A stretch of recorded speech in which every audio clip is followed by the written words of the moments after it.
기독교에서 십자가를 빼면 아무것도 남지 않습니다. 근데 이 십자가를 우리가 좀 깊이 묵상할 필요가 있습니다. 여러분 십자가 하면 어떤 단어가 떠오르세요? 고난. 또 어떤 단어가 떠오릅니까? 십자가를 생각하면 죽음, 고난, 죄사함. 네. 또 뭐가 있을까요? 대속, 그렇죠? 대속, 구속, 구원 뭐 이런 말 생각나잖아요.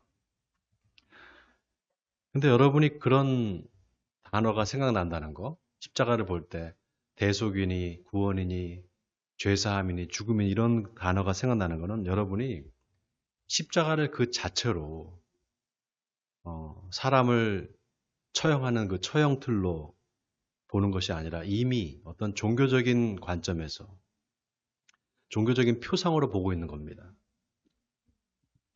그러니까 한 심볼로 보는 거예요. 그런데 여러분 생각해 보면 사실 십자가는요, 사형틀입니다. 사람을 죽이는 사형틀이에요. 나무에 죄수를 매달고 손과 발에 대못을 받고 그렇게 죽이는 사형 도구입니다. 그게 팩트예요. 그 십자가에 매달아서 사람을 죽이면 사람이 금방 죽지도 않습니다. 우리 생각에 못을 박으니까 피가 나서 출혈로 죽을 거라고 생각하잖아요. 그런데 십자가형은요, 결국 질식사로 죽어요. 사람이 십자가에 매달리면 그 하중이 다 발로 가거든요. 그러면은 이제 숨쉬기가 힘들어집니다.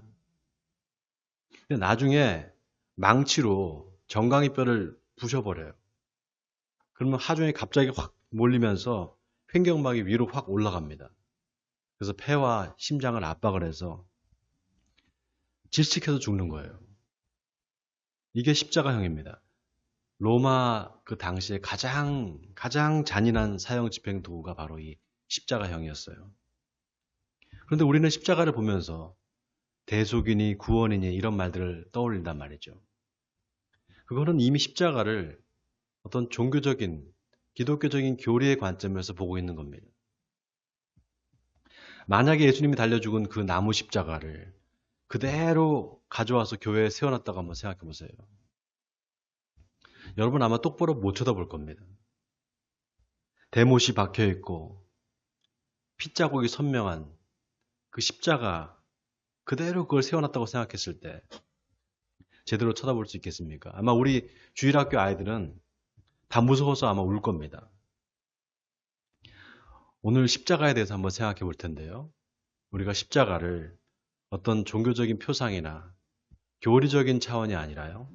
그 자체로 사형틀로 한번 보는 그런 시간을 가지려고 합니다.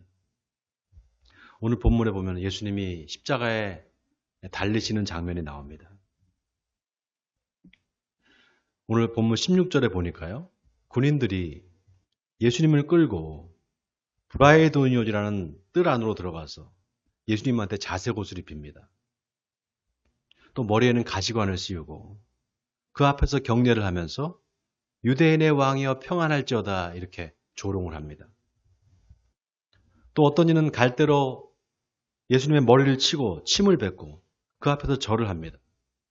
그렇게 한참을 희롱한 후에 다시 자색옷을 벗기고 원래 옷으로 갈아입힌 다음에 십자가에 못 박으려고 끌고 갑니다.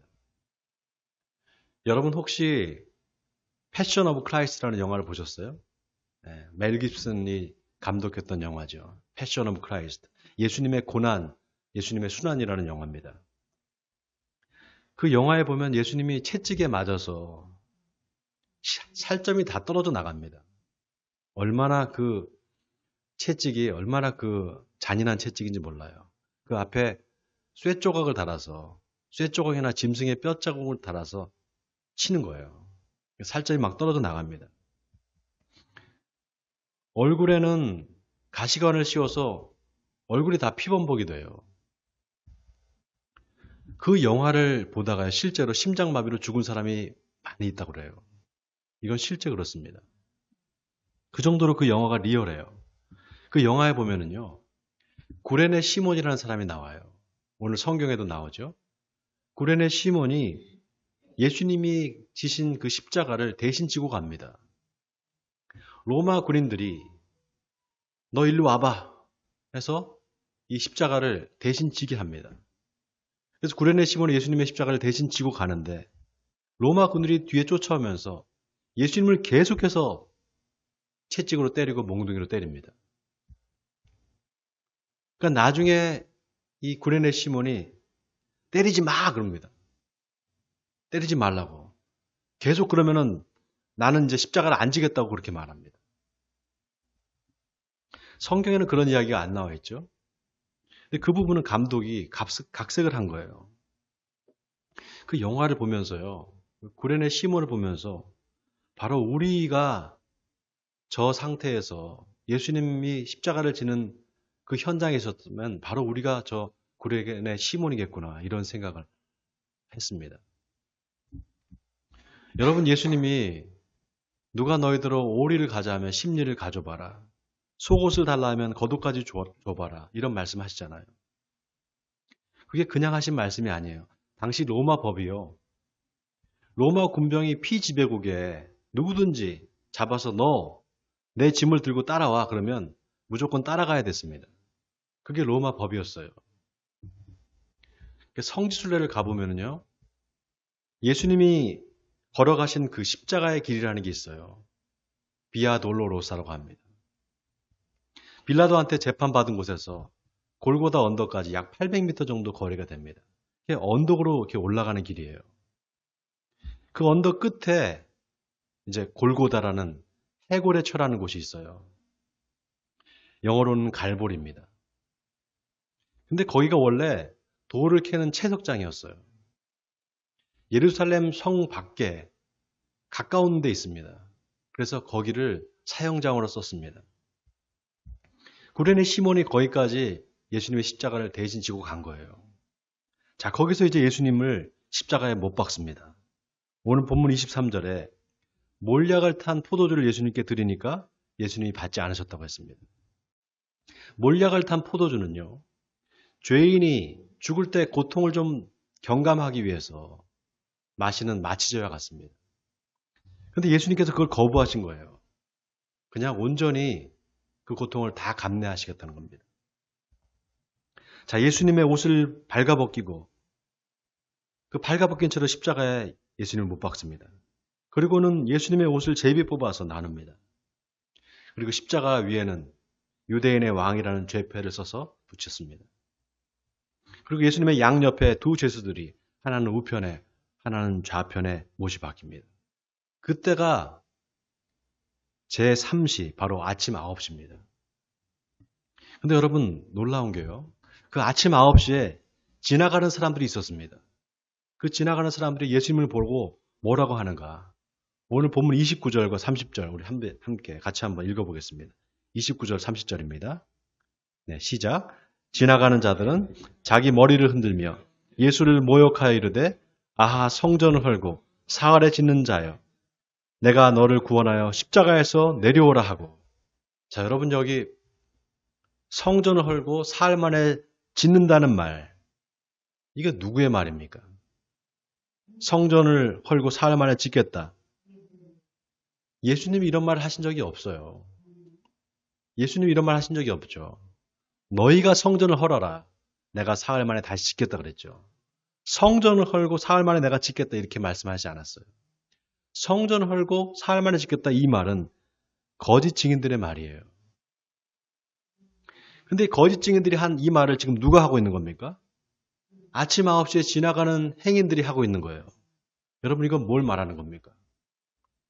거짓말이 이미 사람들한테 다 퍼졌다라는 거예요. 여러분 진실이 빨리 퍼질까요? 거짓말이 빨리 퍼질까요? 거짓이 빨리 퍼집니다. 왠 줄 아세요? 사람들은 진실을 듣기보다 거짓을 듣기를 더 좋아합니다. 복음서에 보면 예수님이 제자들한테 너희가 무엇을 듣든지 스스로 삼가라 이렇게 말씀하십니다. 이 말은 무슨 말을 들을 때 그 말을 주위에서 들으라는 얘기잖아요. 다시 말하면 의심해서 들으라는 얘기예요. 의심하면서 들어보라는 얘기입니다. 이 말이 진짜인지 아닌지를 늘 마음에 의심하면서 들어보라는 거예요. 1,000만 원만 투자하면 한 달에 100만 원씩 주겠다. 또 5천만 원만 투자하면 한 달에 500만 원씩 수익을 보장해 주겠다. 그런 말도 안 되는 사기에 넘어가는 사람들이 아주 많습니다. 왜 넘어가는가? 주위에서 듣지 않기 때문입니다. 조심해서 듣지 않기 때문이에요. 아이, 그런 게 어딨어요. 그거 좀 의심스럽네. 그렇게 쉽게 돈을 번다고요? 그거 사기 아닌가? 이렇게 의심해 봐야죠. 종교 사기꾼한테 당하는 것도 똑같습니다. 여러분, 사기당해서 돈을 좀 잃을 수 있어요. 다시 벌면 돼요. 그런데 종교는 그렇게 간단하지가 않아요. 사이비 이단에 잘못 빠지면은요, 영원히 멸망을 당합니다. 영원히 멸망을 당해요. 사람들이 왜 말도 안 되는 이단에 빠지는 줄 아세요? 주위에서 듣지 않기 때문이에요. 누가 진리다, 이게 진리가 맞다라고 하면 반드시 의심을 해봐야 돼요. 놀라운 게요. 한 번씩 저한테 전화가 와요. 전화를 받으면 에베네셀 교회 목사님이시죠? 그래요. 그럼 내가 맞습니다. 그런데요, 왜 그러시죠? 누구세요? 그러면 저는 신천지 장막선전 시무원 지파 아무개입니다. 이렇게 말해요. 옛날에는 신천지라는 말을 하지 않았어요. 근데 이제는 당당히 밝히고 당당하게 신천지라고 말합니다. 그리고 전화가 와요. 그리고 성경에 이런 구절이 있는데 목사님 어떻게 생각하세요? 이렇게 물어봐요. 그럼 제가 성경에 그런 구절도 있지만 이런 구절도 있습니다 하고 성경 구절을 가르쳐줘요. 그러면 가만히 있어요. 듣고 있어요. 그렇게 몇 번을 왔다 갔다 하잖아요. 그리고 제가 이제 그래요. 형제, 미혹된 거예요. 미혹의 영에서 빨리 벗어나야 돼요. 빨리 나오세요. 이렇게 말합니다. 그러면 그쪽에서 먼저 이제 그만하죠. 이렇게 얘기해요. 이제 그만하죠. 그래요. 그럼 제가 아니 왜 계속 하시지 그래요. 그러면 아니요 이제 그만하겠습니다 하고 전화를 끊어요. 조금만 이성적으로 생각하면 거기에 빠질 수가 없어요. 여러분 신천지가 가르치는 그 성경 공부 너무 유치합니다. 그런데 거기에 빠져들어요, 사람들이. 여러분 이게 사기꾼들이 거짓말하는 거, 거기에 속는 거하고 똑같아요. 나중에 내가 사기를 당한다는 걸 살짝 느낍니다. 사기꾼들한테 당할 때 보면 좀 이상한데? 느끼게 돼요. 근데 거기서 못 벗어나요. 빨리 그만두면 되는데. 왜 그런 줄 아세요? 자기 마음에 욕심이 있거든요. 여러분 이게 종교하고도 완전히 연관돼 있어요. 아주 비슷합니다. 종교에서는 이게 힘과 관련이 있어요. 힘을 추구하는 종교, 힘을 쫓는 거, 이거를 좀 어려운 말로 역현성이라고 합니다. 힘을 쫓아가는 거. 신, 곧 힘이에요. 힘 곧 신입니다. 여러분 무당들이 굿하는 거 보세요. 무당들이 굿하는 거 보셨어요? 막 펄쩍펄쩍 뛰잖아요. 막 이렇게 1m씩 막 뛰어다녀요. 그걸 하루 종일 뛰어요. 지치질 않아요. 또 여러분 목사만 귀신을 쫓아내는 게 아니에요. 무당들도 귀신을 쫓습니다. 귀신도 자기 힘을 과시하기 위해서 흉내를 내는 거예요. 귀신이 귀신을 쫓아내는 흉내를 내는 거예요. 사실은 같은 한 통 속이면서. 많은 사람들이 이단에 왜 빠지는 줄 아세요? 이단에 왜 그렇게 많은 사람들이 모이겠어요? 거기도 기적이 일어나요. 거기서도 신비한 일이 일어납니다. 힘을 보여준다 이 말이에요. 문선명이니 이만이니 그런 사람들이 신유의 은사도 있고요. 놀라운 기적도 일으킵니다. 거기에 현혹되는 거예요. 여러분, 힘을 쫓는 거, 이거 조심해야 돼요. 자, 오늘 지나가는 사람들이 십자가에 달린 예수님 보면서 뭐라고 합니까? 십자가에서 내려오라 그래요. 네가 너를 구원해보라고 말합니다. 또 대제사장들과 서기관들도 예수님을 희롱하면서 뭐라고 합니까? 그가 남은 구원하였으되 자기는 구원할 수 없도다. 또 뭐라고 합니까? 32절에 이스라엘의 왕 그리스도가 지금 십자가에서 내려와 우리가 보고 믿게 할지어다 그럽니다. 십자가에서 내려오라는 거예요.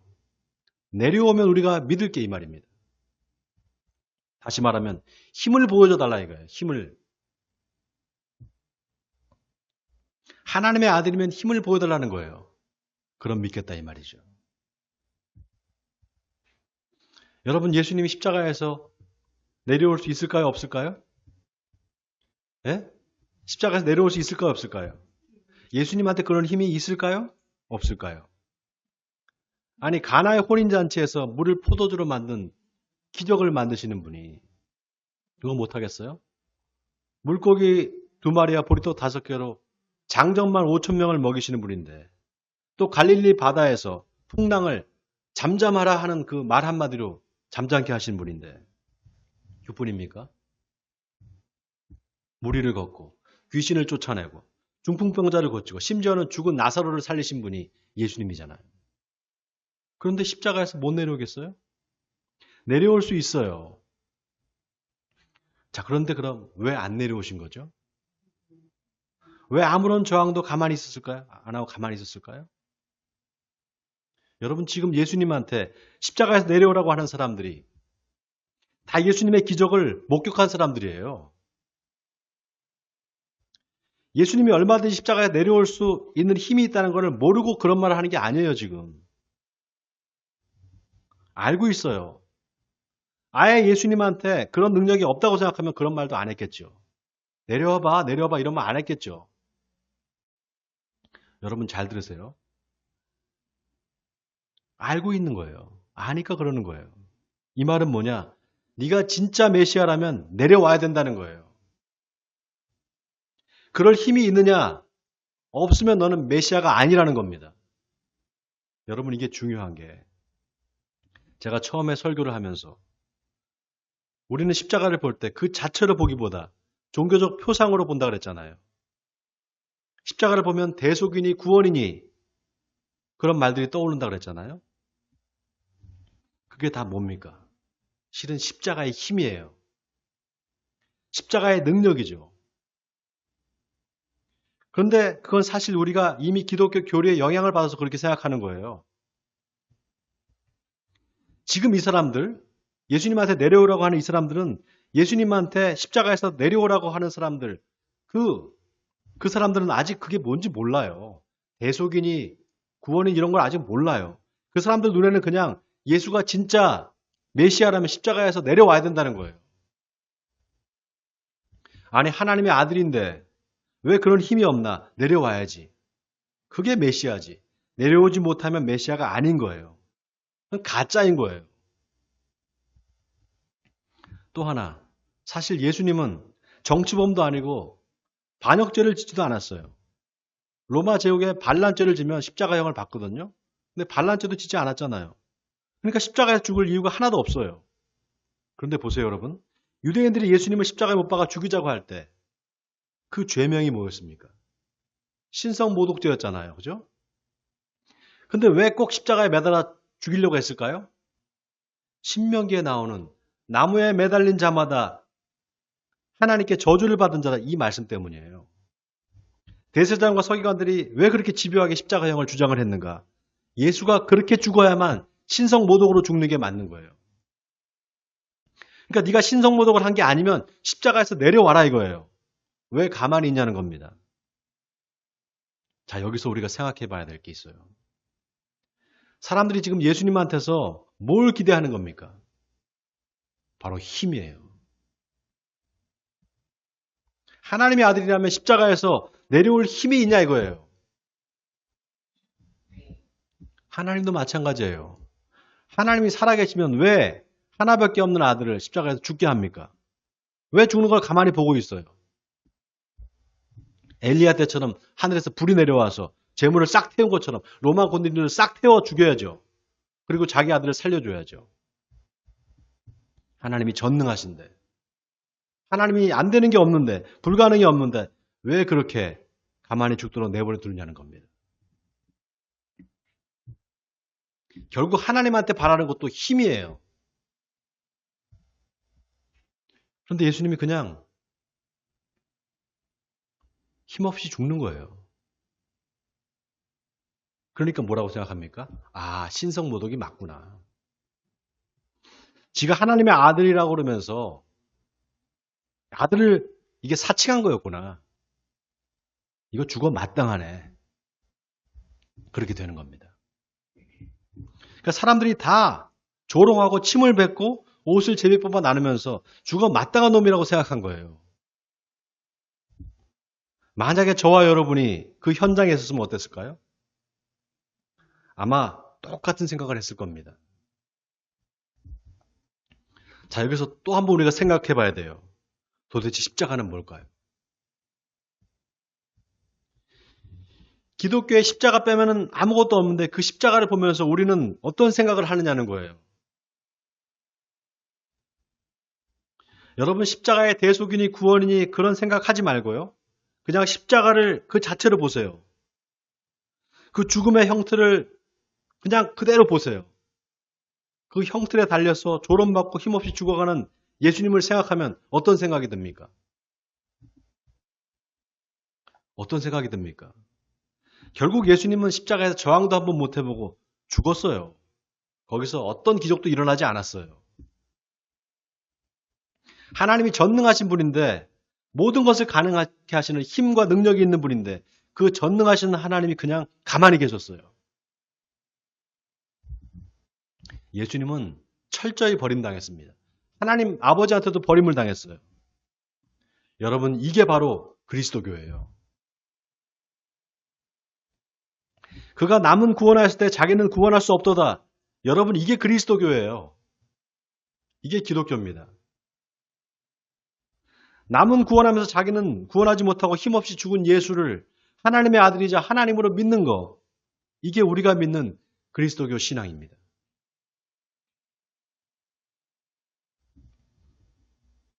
많은 사람들이 그리스도교 신앙에 대해서 오해하는 게 있어요. 그건 예수를 믿으면 내가 힘을 갖게 된다고 생각하는 거예요. 요즘에 일산에 아주 핫하게 뜨는 교회가 있어요. 그 교회 목사님이 설교를 하면 조회수가 막 몇십만씩 올라가요. 근데 그 목사님이 그런 얘기를 하는 걸 제가 들었어요. 교회가 힘을 가져야 된다고. 세상에 영향력을 미쳐야 된다고. 근데 저는 그 목사님이 말하는 힘이 구체적으로 뭘 말하는지 모르겠어요. 여러분, 기독교는 힘을 추구하는 종교가 아닙니다. 오히려 그 반대예요. 예수님이 십자가에서 내려오지 않고 그냥 힘없이 죽었습니다. 여러분, 그게 기독교예요. 누가 너더러 오리를 가자 하면 십리를 가져봐라. 누가 오른뺨을 치면 왼뺨도 돌려대줘라. 누가 내 속옷을 달라 하면 겉옷까지 다 줘봐라. 지금까지는 눈에는 눈, 이에는 이, 힘에 맞서서 힘으로 했다면 그 반대로 해보라는 거예요. 그게 기독교라는 겁니다. 여러분 오늘 본문에 구레네 시몬이라는 사람이 나오잖아요. 예수님의 십자가를 대신 지고 예수님과 동행했던 구레네 시몬은 억지로 십자가를 졌습니다. 자발적으로 진 게 아니었어요. 근데 여러분 예수님이 제자들한테 하신 말씀 중에 아주 중요한 말씀이 있어요. 누구든지 나를 따르려거든 자기를 부인하고 자기 십자가를 지고 나를 따를 것이니라. 여러분 이 말이 억지로 하라는 명령이 아닙니다. 무조건 따라와라가 아니에요. 누구든지 나를 따르려거든. 영어로 하면 whoever입니다. 억지로가 아니라 자발적으로 따르라는 거예요. 저는 이 말씀이야말로 그리스도교 신앙의 본질이 뭔지를 가장 잘 표현한 말이라고 생각합니다. 예수님은 얼마든지 십자가에서 내려오실 수 있었어요. 힘이 없어서 못 내려온 게 아닙니다. 하나님도 힘이 없어서 아들을 가만히 놔둔 게 아니에요. 세상에 어느 누가 자기 목숨을 소중하게 생각하지 않는 사람이 있습니까? 예수님도 인간이셨어요. 죽음의 고통에서 벗어나기 위해서 십자가에서 내려오고 싶었을 겁니다. 그런데 주님은 자기가 죽는 게 하나님의 뜻임을 알았습니다. 십자가에서 내려오지 않으셨어요. 사랑하는 성도 여러분, 기독교 신앙은 내 뜻이 이루어지는 게 아니에요. 하나님의 뜻을 이루는 겁니다. 고통이 있을지라도, 내가 좀 손해를 볼지라도, 그게 하나님의 뜻이라면 기꺼이 순종하고 따르는 거, 그게 기독교 신앙입니다. 바라기는 주님의 말씀처럼 자기를 버리고 자기 십자가를 지고 주님을 따르는 에베네셀 성도님들 되시길 바랍니다. 그래서 나를 통해서 하나님의 나라가 이 땅에 이루어지기를 주님의 이름으로 간절히 축원드립니다.